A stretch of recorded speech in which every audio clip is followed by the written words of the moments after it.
పొట్టకట్టు అనేది ఇందాక చెప్పావు, టవల్ కట్టేసుకుంటారు గట్టిగా, అదేమంటారు పొట్టంతా జారిపోకుండా ఉంటది అని. కానీ దానివల్ల వాళ్ళకి అంటే ఆ ఉద్దేశం మంచిదే అయి ఉండొచ్చు, కానీ పాతకాలంలో మరి అవి ఏ విధంగా దాన్ని స్టార్ట్ చేశారో ఇప్పుడు ఏం చేస్తున్నారు అంటే గట్టిగా ఒక టవల్ వేసి కట్టేస్తారు. దానివల్ల గర్భసంచి డెలివరీ అవ్వంగానే చిన్నదైపోదు, అది జస్ట్ బొడ్డు కింద వరకు వెళ్తుంది. అంటే సమ్ 12 వీక్స్ 14 వీక్స్ హైట్ అంటాం వాటిని. అంటే బొడ్డుకి అండ్ కింద ప్యూబిస్ అనే దానికి మధ్య వరకే ఎల్లు ఉంటుంది.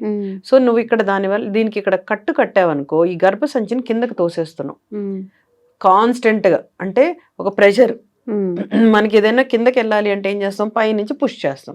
అట్లా మీరు కట్టడం వల్ల ఏమవుతుంది అంటే గర్భసంచి తొందరగా జారిపోతుంది కిందకి, ప్రొలాప్స్ అంటాం. సో పాతకాలంలో ఆ కట్టడం వల్ల ఏమో ప్రొలాప్స్ అనేవి ఎక్కువ ఉండేవి, అంటే గర్భసంచి కింద జారడం. అప్పుడంతా నార్మల్ డెలివరీస్, నార్మల్ డెలివరీస్ లో ఇంకా తొందరగా కట్టేవాళ్ళు. సిజేరియన్స్ లో అయినా కట్టడానికి ఒప్పుకోరు, నొప్పి ఎక్కువ ఉంటుంది కాబట్టి ఒప్పుకోరు. నార్మల్ డెలివరీస్ లో నొప్పి ఉండదుగా, వీలైనంత గట్టి కట్టుకోవడము, అది కాస్త కిందకి జారిపోవడం.